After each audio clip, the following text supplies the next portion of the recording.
Problem number 3 income tax calculator. तो मुझे ऐसा कोड लिखना है, जैसे मान लो मुझे कोई यूजर से मुझे इनकम चाहिए, तो मैं कोई वेरिएबल बना लूँगा।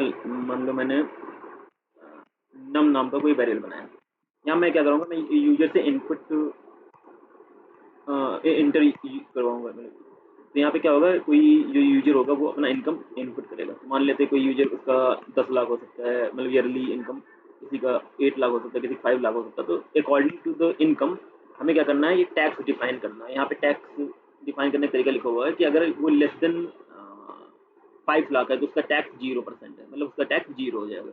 अगर उसका इनकम 5 लाख से 10 लाख के बीच में लाई करता है तो उसका टैक्स 20% हो जाएगा। और उसका 10 लाख से ज़्यादा है तो उसका टैक्स 30% हो जाएगा। तो इस तरह से हमें कोड लिखना है। तुम क्या कर सकते हैं, यहाँ पे 3 कंडीशन बना सकते हैं। जैसे पहला क्या होगा, पहली कंडीशन दे सकते हैं कि यहाँ पे जो हमारा इनकम है, ईयरली इनकम, वो 5L से कम है।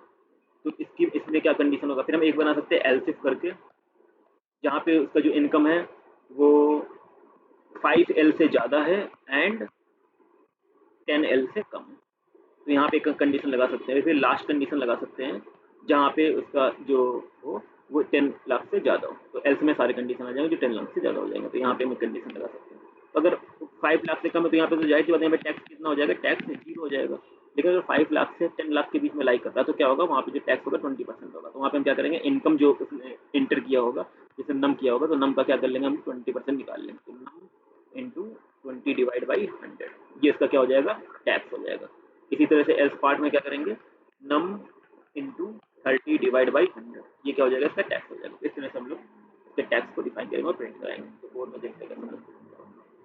तो यहाँ पे क्या किया गया है, पहले मैंने यूजर से इंटर करवाया इसका ईयरली इनकम। तो यहाँ पे मैंने लिखा हुआ है system dot प्रिंटल inter your yearly income. तो इसने जैसे अपना इनकम इंटर किया, उसने नम में स्टोर कर लिया। अब हमने एक टैक्स नाम का वेरिएबल डिफाइन किया है, डिक्लेयर किया है।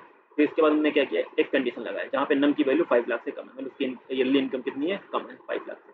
तो टैक्स कितना हो गया, 0 हो गया।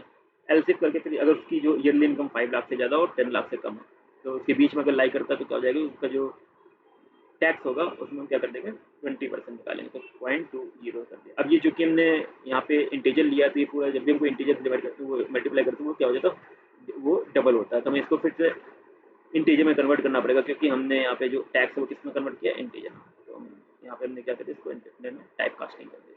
तो इसी तरह से एल्स पार्ट में वो आ जाएंगे जो 10 लाख से ज़्यादा होंगे। यहाँ पे उसका हमने 30% निकाल लिया। तो इसका हम फाइनली क्या करते हैं, जो टैक्स है वो हम प्रिंट करा देते हैं, वो टैक्स है ये। इसको हम लोग एक बार रन करके देखते हैं। पहले क्या करते हैं, हम जो भी अपनी सैलरी है वो 5 लाख से कम देते हैं। मान लेते हैं देते हैं 3,60,000। तो यहाँ क्या आना चाहिए, हमारा 0 आना चाहिए। तो हमारा जो टैक्स है 0। इसी तरह से अगर हम जो ईयरली इनकम है वो 5 लाख और 10 लाख के बीच में लाकर मान लिख देते हैं 7,50,000। इसके लिए यहाँ पे इसका टैक्स बन रहा है 1,50,000। ये कितना, ये 20% इसका। इसी तरह से एक हम 10 लाख से ऊपर देखते हैं। मान लेते हैं कोई कोई आदमी है जिसका इनकम 12 लाख है, तो उसका हो जाएगा 3,60,000। और ये क्या है कि 30% उसको इनकम टैक्स देना होगा। इस तरह से इस प्रॉब्लम को हम लोग सॉल्व करेंगे।